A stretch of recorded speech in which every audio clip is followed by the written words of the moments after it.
Bonsoir et bienvenue à tous. Le sommaire de ce journal. Les supports CD et DVD sont-ils en voie de disparition? On n'en voit pas ou presque plus dans les points de vente. La faute à la dématérialisation des supports. Le cercle des écrivains s'élargit chaque jour au Bénin, mais on s'interroge sur la qualité des productions proposées. Une remise en cause s'impose au niveau de la chaîne du livre.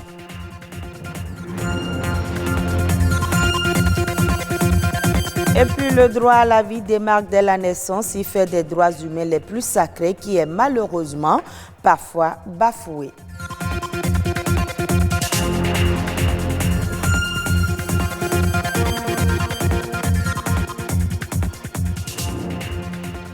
À quand remonte l'achat de supports CD ou DVD? La dernière fois, après les cassettes, les disques compacts sont devenus rares. Aujourd'hui, le digital prend le dessus sur l'analogie et les supports numériques gagnent du terrain.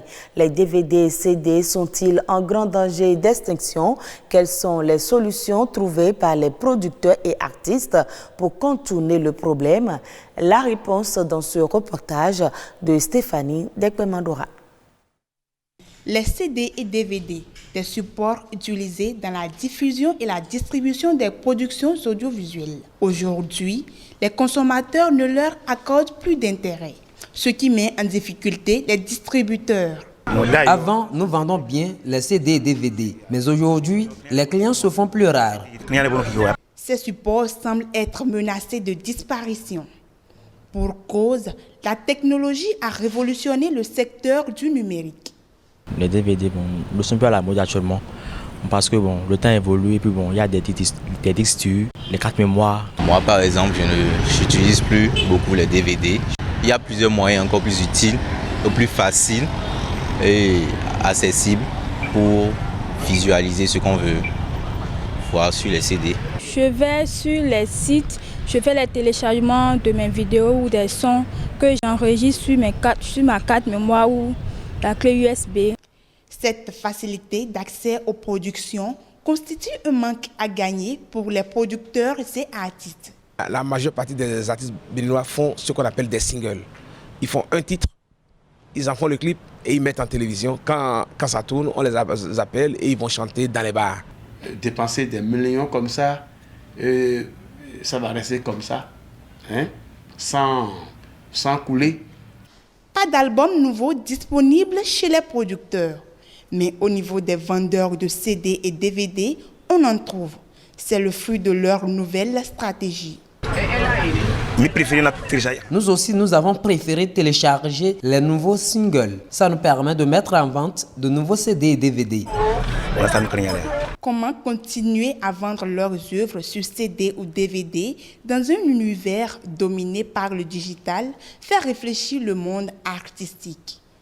Les gens qui te disent d'aller vers le digital, ils ne savent même pas quand est-ce que tu vas toucher l'argent, la monétisation. Il n'y a pas beaucoup de gens qui savent plein de choses là-dessus. Vous voyez? Donc les gens parlent de choses dont ils n'ont aucune idée. Je ne suis pas contre le digital, mais le digital n'est pas pour nous. En temps, on a décidé de rester sur la voie, dans les rues pour vendre ça. Si toi-même, tu veux vendre ça directement à 1000 francs, tu vas gagner au moins 700, 800 dessus. C'est bon, mais ce n'est pas bon de voir l'artiste même vendre ses œuvres dans les rues. Les productions sur CD et DVD ne vont pas disparaître. Les artistes comptent préserver ces supports.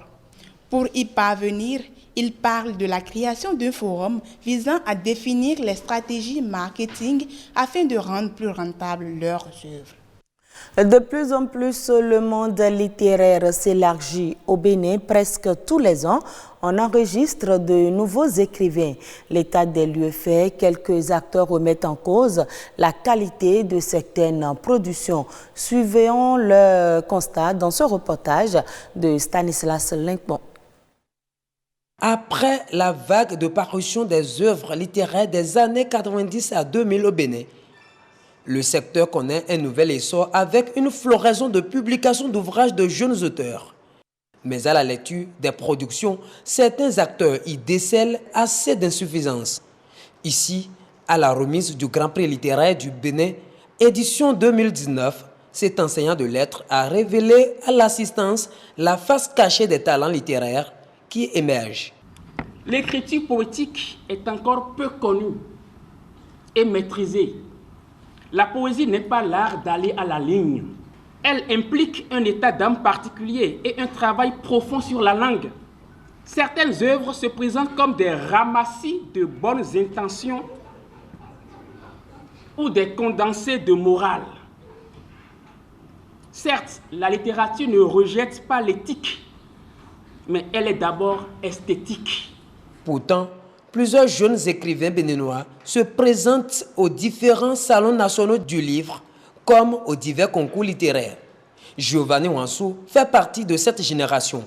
Consacré en 2019 meilleur écrivain du Grand Prix littéraire du Bénin dans la catégorie théâtre, il ne refute pas la question de la non-compétitivité des productions littéraires béninoises, mais invite le public à reconnaître toutefois le progrès que font les jeunes dans l'amélioration de leur style rédactionnel.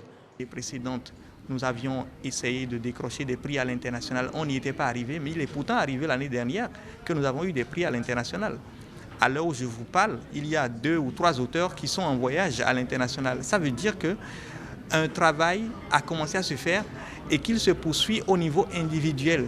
Maintenant, à nous de créer l'environnement pour porter ce travail de façon durable, que les gens écrivent de façon compétitive ici, mais aussi à l'extérieur. Et cette ouverture est intéressante pour la culture. Pas question de rester dans l'autosatisfaction, semble répliquer Habib Dakbogan, un autre écrivain. À l'en croire, il faut penser le Bénin en l'écrivant autrement. Écrire le Bénin aujourd'hui, c'est donc prendre le parti d'entrer davantage dans le quotidien de nos concitoyens. Aller au-delà des prétextes millénaires de l'amour et de la mort, il nous faut réinventer la critique littéraire. Certes, nombre de ceux que cette folle idée a fleuré un jour ont dû baisser les bras face à l'ambiance où, dans l'air pesant, flottent des menaces de représailles et de rancune à vie.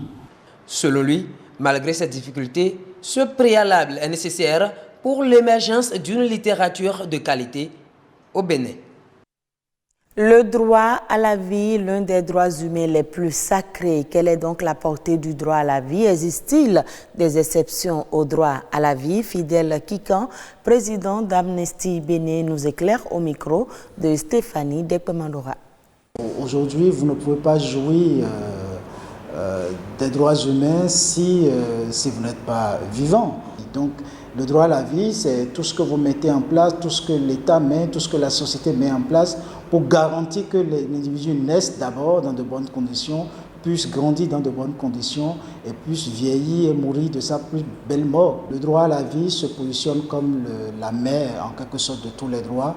Mais je peux tout de suite dire que, contrairement à ce qu'on pense, le droit à la vie n'est pas un droit non dérogeable. Il y a des exceptions au droit à la vie, mais heureusement, toutes ces exceptions sont liées à la volonté de la personne qui est concernée par sa propre vie. Je prends par exemple le cas de l'euthanasie.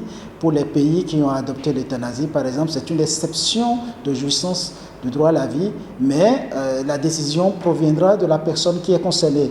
Vous avez aussi les avortements, au moins ceux sur quoi tout le monde est d'accord. Vous avez les avortements thérapeutiques.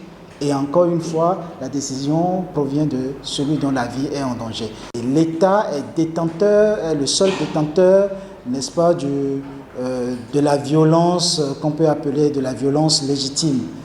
Et donc, si l'État béninois en lui-même est un État abolitionniste, il n'appartiendra pas donc aux individus, à un individu ou à un groupe d'individus, de pouvoir donner la mort, quelles que soient les raisons, quelles que soient les émotions, au coin de la rue. Et cela devrait pouvoir être puni. C'est vrai que dans notre arsenal juridique, on ne voit pas clairement la question de la vindicte populaire traitée. Nous continuons le plaidoyer pour qu'il y ait une loi spécifique qui traite de la question sans occulter les horreurs auxquelles nous sommes soumis, que ce soit les questions d'assassinat crapuleux, que ce soit les questions de viol suivi de meurtre. et autres questions. C'est révoltant. Dans ces conditions, nous devons nous référer au système judiciaire et c'est ce qu'il faut faire, quel que soit notre désir de vengeance, car nul n'a le droit de se faire justice. Hors du Bénin, le gouvernement nigérien a adopté un projet de décret déterminant les modalités et les conditions de conclusion des conventions de délégation et d'attribution des licences dans le cadre de l'exercice du service public de l'énergie électrique. Il est question à travers cette mesure de prendre en compte les particularités du sous-secteur de l'électricité pour définir des règles adaptées sur la transparence et la mise en concurrence pour des producteurs indépendants d'énergie en fonction de projets résultats de la planification nationale. Le projet de décret va en droite ligne de la loi 2016 sur le code de l'électricité, précisément sur la production indépendante de l'électricité au Niger. Et ainsi se referme ce journal. Très bonne suite de nos programmes.